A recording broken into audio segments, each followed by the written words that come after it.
ಇಂದಿನ ವೇಗದ ಜೀವನದಲ್ಲಿ ಹಲವರು ಕಾಲು ನೋವು, ದುರ್ಬಲತೆ, ಸ್ನಾಯು ಕುಗ್ಗುವಿಕೆ, ಮೊಣಕಾಲು ಸಮಸ್ಯೆ ಮತ್ತು ಬೇಗ ದಣಿವು ಎಂಬ ಸಮಸ್ಯೆಗಳನ್ನು ಎದುರಿಸುತ್ತಿದ್ದಾರೆ.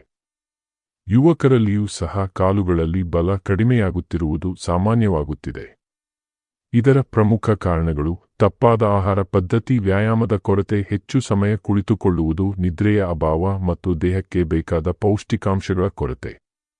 ಕಾಲುಗಳು ನಮ್ಮ ದೇಹದ ಆಧಾರ. ನಾವು ನಿಲ್ಲುವುದು, ನಡೆಯುವುದು, ಓಡುವುದು, ಕೆಲಸ ಮಾಡುವುದು ಎಲ್ಲವೂ ಕಾಲುಗಳ ಮೇಲೆಯೇ ಅವಲಂಬಿತವಾಗಿದೆ. ಆದ್ದರಿಂದ ಕಾಲುಗಳು ಬಲವಾಗಿರಬೇಕು ಎಂದರೆ ದೇಹದ ಸಂಪೂರ್ಣ ಆರೋಗ್ಯವು ಉತ್ತಮವಾಗಿರುತ್ತದೆ. ಒಳ್ಳೆಯ ಸುದ್ದಿ ಏನೆಂದರೆ ಕೆಲವು ನೈಸರ್ಗಿಕ ಆಹಾರಗಳನ್ನು ನಿಯಮಿತವಾಗಿ ಸೇವಿಸುವ ಮೂಲಕ ಕಾಲುಗಳ ಬಲವನ್ನು ಸಹಜವಾಗಿ ಹೆಚ್ಚಿಸಬಹುದು.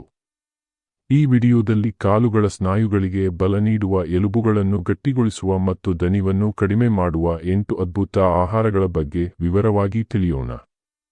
ನಿಮ್ಮ ಕಾಲುಗಳ ಬಲ ಹೆಚ್ಚಿಸಲು ಈ ಕೆಳಗಿನ ಆಹಾರಗಳನ್ನು ನಿಮ್ಮ ದಿನಚರಿಯಲ್ಲಿ ಸೇರಿಸಿಕೊಳ್ಳಿ. 55 ವರ್ಷಗಳ ನಂತರ ಹಲವರಿಗೆ ನಿಧಾನವಾಗಿ ಒಂದು ಸಾಮಾನ್ಯ ಸಮಸ್ಯೆ ಶುರುವಾಗುತ್ತದೆ. ಕಾಲುಗಳಲ್ಲಿ ದುರ್ಬಲತೆ, ನಡೆಯುವಾಗ ಬೇಗ ದಣಿವು, ಮೆಟ್ಟಿಲೇರುವಾಗ ತೊಂದರೆ, ಕೆಲವೊಮ್ಮೆ ಮೊಣಕಾಲು ನೋವು. ಇವೆಲ್ಲವೂ ವಯಸ್ಸಿನ ಸಹಜ ಪರಿಣಾಮಗಳಂತೆ ಕಾಣಬಹುದು. ಆದರೆ ಇದರ ಹಿಂದೆ ಇರುವ ನಿಜವಾದ ಕಾರಣಗಳನ್ನು ಗಮನಿಸಿದರೆ ಇದು ಕೇವಲ ವಯಸ್ಸಿನ ವಿಷಯವಲ್ಲ. ನಮ್ಮ ದೇಹದಲ್ಲಿ ಮಾಂಸಖಂಡಗಳ ಶಕ್ತಿ ಕಡಿಮೆಯಾಗುವುದು, ಎಲುಬುಗಳು ದುರ್ಬಲವಾಗುವುದು, ರಕ್ತಸಂಚಾರ ಸರಿಯಾಗಿ ನಡೆಯದಿರುವುದು ಮತ್ತು ಮುಖ್ಯವಾಗಿ ಸರಿಯಾದ ಪೋಷಕಾಂಶಗಳ ಕೊರತೆ ಇವೆಲ್ಲವೂ ಸೇರಿ ಕಾಲುಗಳಲ್ಲಿ ಶಕ್ತಿ ಕುಗ್ಗುವಂತೆ ಮಾಡುತ್ತವೆ. ವಯಸ್ಸು ಹೆಚ್ಚಾಗುತ್ತಿದ್ದಂತೆ ದೇಹವು ಕ್ಯಾಲ್ಸಿಯಂ, ಪ್ರೋಟೀನ್, ವಿಟಮಿನ್ ಡಿ ಮತ್ತು ಮ್ಯಾಗ್ನೀಷಿಯಂ ಅನ್ನು ಕಡಿಮೆ ಪ್ರಮಾಣದಲ್ಲಿ ಹೀರಿಕೊಳ್ಳಲು ಪ್ರಾರಂಭಿಸುತ್ತದೆ. ಇದರಿಂದ ಮಾಂಸಖಂಡಗಳು ಸಣ್ಣವಾಗುತ್ತವೆ ಮತ್ತು ಶಕ್ತಿ ಕುಂದುತ್ತದೆ. ಇದನ್ನು ತಡೆಯಲು ಅಥವಾ ನಿಧಾನಗೊಳಿಸಲು ಸರಿಯಾದ ಆಹಾರ ಬಹಳ ಮುಖ್ಯ. ಮೊದಲನೆಯದಾಗಿ ಪಾಲಕ್, ಮೆಂತೆ ಸೊಪ್ಪು, ಹರಿವೆ ಸೊಪ್ಪು ಮುಂತಾದ ಹಸಿರು ತರಕಾರಿಗಳಲ್ಲಿ ಐರನ್, ಕ್ಯಾಲ್ಸಿಯಂ ಮತ್ತು ವಿಟಮಿನ್ ಕೆ ಹೆಚ್ಚು ಇರುತ್ತದೆ. ಐರನ್ ಕೊರತೆಯಿಂದ ದೇಹ ದುರ್ಬಲವಾಗುತ್ತದೆ ಮತ್ತು ಕಾಲುಗಳಲ್ಲಿ ಶಕ್ತಿ ಕಡಿಮೆಯಾಗುತ್ತದೆ. ಹಸಿರು ಸೊಪ್ಪುಗಳು ರಕ್ತ ಉತ್ಪಾದನೆ ಹೆಚ್ಚಿಸಿ ದೇಹಕ್ಕೆ ಶಕ್ತಿ ನೀಡುತ್ತವೆ. ಎರಡನೆಯದಾಗಿ ಹಾಲಿನಲ್ಲಿ ಕ್ಯಾಲ್ಸಿಯಂ ಮತ್ತು ವಿಟಮಿನ್ ಡಿ ಹೆಚ್ಚು ಇರುತ್ತದೆ. ಕಾಲುಗಳ ಬಲಕ್ಕೆ ಎಲುಬುಗಳು ಗಟ್ಟಿಯಾಗಿರುವುದು ಬಹಳ ಮುಖ್ಯ. ಕ್ಯಾಲ್ಸಿಯಂ ಕೊರತೆಯಿಂದ ಕಾಲು ನೋವು, ಮೊಣಕಾಲು ಸಮಸ್ಯೆ ಮತ್ತು ಎಲುಬು ದುರ್ಬಲತೆ ಉಂಟಾಗಬಹುದು. ಪ್ರತಿದಿನ ಹಾಲು ಕುಡಿಯುವುದರಿಂದ ಎಲುಬುಗಳು ಮತ್ತು ಸ್ನಾಯುಗಳು ಎರಡೂ ಬಲವಾಗುತ್ತವೆ. ರಾತ್ರಿ ಮಲಗುವ ಮೊದಲು ಬೆಚ್ಚಗಿನ ಹಾಲು ಕುಡಿಯುವುದರಿಂದ ಉತ್ತಮ ನಿದ್ರೆ ಕೂಡ ಬರುತ್ತದೆ. ಮೂರನೆಯದಾಗಿ ಡ್ರೈ ಫ್ರೂಟ್ಸ್ ದೇಹಕ್ಕೆ ಅತ್ಯುತ್ತಮ ಪೌಷ್ಟಿಕಾಂಶ ನೀಡುತ್ತವೆ. ವಿಶೇಷವಾಗಿ ಬಾದಾಮಿ ಮತ್ತು ಗೋಡಂಬಿಯಲ್ಲಿ ಆರೋಗ್ಯಕರ ಕೊಬ್ಬು, ಪ್ರೋಟೀನ್, ಮ್ಯಾಗ್ನೀಷಿಯಂ ಮತ್ತು ವಿಟಮಿನ್ ಇರುತ್ತದೆ. ಮ್ಯಾಗ್ನೀಷಿಯಂ ಸ್ನಾಯು ಕಾರ್ಯವನ್ನು ಸುಧಾರಿಸುತ್ತದೆ. ಕಾಲುಗಳಲ್ಲಿ ಬರುವ ನೋವು ಮತ್ತು ದಣಿವನ್ನು ಕಡಿಮೆ ಮಾಡಲು ಸಹಾಯ ಮಾಡುತ್ತದೆ. ಪ್ರತಿದಿನ 5 ರಿಂದ 10 ಬಾದಾಮಿ ಮತ್ತು ಕೆಲವು ಗೋಡಂಬಿ ತಿನ್ನಬಹುದು. ನಾಲ್ಕನೆಯದಾಗಿ ಬಾಳೆಹಣ್ಣು ದೇಹಕ್ಕೆ ತಕ್ಷಣ ಶಕ್ತಿ ನೀಡುವ ಅತ್ಯುತ್ತಮ ಹಣ್ಣುಗಳಲ್ಲಿ ಒಂದು. ಇದರಲ್ಲಿ ಪೊಟ್ಯಾಷಿಯಂ, ಮ್ಯಾಗ್ನೀಷಿಯಂ, ವಿಟಮಿನ್ ಬಿ6 ಮತ್ತು ಕಾರ್ಬೋಹೈಡ್ರೇಟ್ಗಳು ಹೆಚ್ಚಾಗಿ ಇರುತ್ತವೆ. ಪೊಟ್ಯಾಷಿಯಂ ದೇಹದ ಸ್ನಾಯುಗಳನ್ನು ಸರಿಯಾಗಿ ಕಾರ್ಯನಿರ್ವಹಿಸಲು ಸಹಾಯ ಮಾಡುತ್ತದೆ. ಕಾಲುಗಳಲ್ಲಿ ಬರುವ ಎಳೆತ, ಸ್ನಾಯು ಗಟ್ಟಿ ಆಗುವುದು ಮತ್ತು ರಾತ್ರಿ ವೇಳೆ ಕಾಲು ಸೆಳೆತ ಸಮಸ್ಯೆಗಳನ್ನು ಕಡಿಮೆ ಮಾಡಲು ಬಾಳೆಹಣ್ಣು ಬಹಳ ಸಹಕಾರಿ. ಪ್ರತಿದಿನ ಬೆಳಿಗ್ಗೆ ಅಥವಾ ವ್ಯಾಯಾಮದ ನಂತರ 1 ಅಥವಾ 2 ಬಾಳೆಹಣ್ಣು ತಿಂದರೆ ದೇಹಕ್ಕೆ ತಕ್ಷಣ ಎನರ್ಜಿ ಸಿಗುತ್ತದೆ.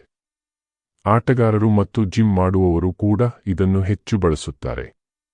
ಐದನೆಯದಾಗಿ ನೀರನ್ನು ಸಾಕಷ್ಟು ಕುಡಿಯುವುದು ಕೂಡ ಅತಿ ಮುಖ್ಯ. ದೇಹದಲ್ಲಿ ನೀರಿನ ಕೊರತೆ ಇದ್ದರೆ ಸ್ನಾಯುಗಳು ಬೇಗ ದಣಿವಾಗುತ್ತವೆ ಮತ್ತು ಕಾಲುಗಳಲ್ಲಿ ದುರ್ಬಲತೆ ಹೆಚ್ಚಾಗುತ್ತದೆ. ಇದಕ್ಕಿಂತಲೂ ಮುಖ್ಯವಾಗಿ ಸ್ವಲ್ಪ ವ್ಯಾಯಾಮವನ್ನು ದಿನನಿತ್ಯ ಮಾಡುವುದು ಅಗತ್ಯ. ನಡಿಗೆ, ಲಘು ಯೋಗ ಅಥವಾ ಕಾಲುಗಳಿಗೆ ಸಂಬಂಧಿಸಿದ ಸರಳ ವ್ಯಾಯಾಮಗಳು ರಕ್ತಸಂಚಾರವನ್ನು ಉತ್ತಮಗೊಳಿಸುತ್ತವೆ ಮತ್ತು ಸ್ನಾಯುಗಳಿಗೆ ಶಕ್ತಿ ನೀಡುತ್ತವೆ. ಆರನೆಯದಾಗಿ ಪ್ರೋಟೀನ್ ಯುಕ್ತ ಆಹಾರಗಳು. ಮೊಟ್ಟೆ ಅತ್ಯುತ್ತಮ ಗುಣಮಟ್ಟದ ಪ್ರೋಟೀನ್ ಮೂಲವಾಗಿದೆ. ಸ್ನಾಯುಗಳನ್ನು ಗಟ್ಟಿಗೊಳಿಸಲು ಮತ್ತು ಹೊಸ ಸ್ನಾಯು ನಿರ್ಮಾಣಕ್ಕೆ ಪ್ರೋಟೀನ್ ಅತ್ಯಗತ್ಯ. ಕಾಲುಗಳಲ್ಲಿ ದುರ್ಬಲತೆ ಇದ್ದರೆ ದೇಹಕ್ಕೆ ಸರಿಯಾದ ಪ್ರಮಾಣದ ಪ್ರೋಟೀನ್ ಬೇಕಾಗುತ್ತದೆ. ಮೊಟ್ಟೆಯಲ್ಲಿ ಇರುವ ಅಮಿನೋ ಆಸಿಡ್ಗಳು ಸ್ನಾಯುಗಳನ್ನು ರಿಪೇರ್ ಮಾಡುತ್ತವೆ ಮತ್ತು ಬಲ ನೀಡುತ್ತವೆ. ಪ್ರತಿದಿನ 1 ರಿಂದ 2 ಮೊಟ್ಟೆ ತಿನ್ನುವುದು ಉತ್ತಮ.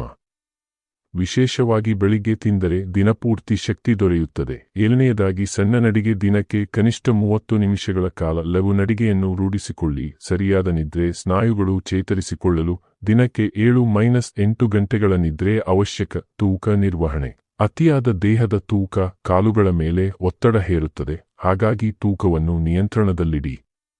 8ನೇದಾಗಿ ಸಿಹಿ. ಆಲೂಗಡ್ಡೆಯಲ್ಲಿ ಕಾರ್ಬೋಹೈಡ್ರೇಟ್, ಫೈಬರ್ ಮತ್ತು ಪೊಟ್ಯಾಷಿಯಂ ಇರುತ್ತದೆ. ಇದು ದೇಹಕ್ಕೆ ನಿಧಾನವಾಗಿ ಶಕ್ತಿ ನೀಡುತ್ತದೆ ಮತ್ತು ದೀರ್ಘಕಾಲ ದಣಿವಿಲ್ಲದೆ ಕೆಲಸ ಮಾಡಲು ಸಹಾಯ ಮಾಡುತ್ತದೆ. ಯಾವುದೇ ಪ್ರಮುಖ ಆಹಾರ ಬದಲಾವಣೆ ಮಾಡುವ ಮೊದಲು ಅಥವಾ ತೀವ್ರವಾದ ಕಾಲು ನೋವಿದ್ದರೆ ಒಮ್ಮೆ ನಿಮ್ಮ ವೈದ್ಯರನ್ನು ಸಂಪರ್ಕಿಸುವುದು ಉತ್ತಮ. 55 ವರ್ಷ ಎಂಬುದು ಜೀವನದ 2ನೇ ಇನ್ನಿಂಗ್ಸ್. ಕಾಲುಗಳ ದೌರ್ಬಲ್ಯವು ವಯಸ್ಸಾದ ಲಕ್ಷಣವಲ್ಲ, ಬದಲಿಗೆ ಪೌಷ್ಟಿಕಾಂಶದ ಕೊರತೆಯ ಲಕ್ಷಣ. ಮೇಲೆ ಹೇಳಿದ ಆಹಾರಗಳನ್ನು ನಿಮ್ಮ ದಿನಚರಿಯಲ್ಲಿ ಅಳವಡಿಸಿಕೊಂಡರೆ ಮುಂದಿನ 30-40 ವರ್ಷಗಳ ಕಾಲ ನೀವು ಯಾರ ಸಹಾಯವೂ ಇಲ್ಲದೆ ಗಟ್ಟಿಯಾಗಿ ನಡೆಯಬಹುದು. ಕಾಲುಗಳ ಬಲವೇ ದೇಹದ ನಿಜವಾದ ಶಕ್ತಿ. ದುಬಾರಿ ಔಷಧಿ ಅಥವಾ ಪೌಡರ್ಗಳಿಗಿಂತ ನೈಸರ್ಗಿಕ ಆಹಾರವೇ ಹೆಚ್ಚು ಪರಿಣಾಮಕಾರಿ. ಪ್ರತಿದಿನ ಸರಿಯಾದ ಆಹಾರ ಮತ್ತು ಸ್ವಲ್ಪ ವ್ಯಾಯಾಮ ಮಾಡಿದರೆ ಕಾಲುಗಳು ಬಲವಾಗುತ್ತವೆ, ದೇಹ ಚುರುಕಾಗುತ್ತದೆ ಮತ್ತು ಜೀವನವೂ ಆರೋಗ್ಯಕರವಾಗುತ್ತದೆ. ಈ 8 ಆಹಾರಗಳನ್ನು ನಿಮ್ಮ ದಿನಚರಿಯಲ್ಲಿ ಸೇರಿಸಿ. ಕೆಲವು ವಾರಗಳಲ್ಲಿ ನಿಮ್ಮ ದೇಹದಲ್ಲಿ ಉತ್ತಮ ಬದಲಾವಣೆ ಕಾಣಬಹುದು. ಆರೋಗ್ಯಕರ ಕಾಲುಗಳು ಎಂದರೆ ಆರೋಗ್ಯಕರ ಜೀವನ. ನಿಮಗೆ ಈ ವಿಡಿಯೋ ಇಷ್ಟವಾದರೆ ಲೈಕ್ ಮಾಡಿ. ನಿಮ್ಮ ಅಭಿಪ್ರಾಯವನ್ನು ಕಾಮೆಂಟ್ನಲ್ಲಿ ತಿಳಿಸಿ. ಮತ್ತಷ್ಟು ಇಂತಹ ವಿಡಿಯೋಗಳಿಗಾಗಿ ನಮ್ಮ ಚಾನೆಲ್ ಅನ್ನು ಸಬ್ಸ್ಕ್ರೈಬ್ ಮಾಡಿ. ಧನ್ಯವಾದಗಳು.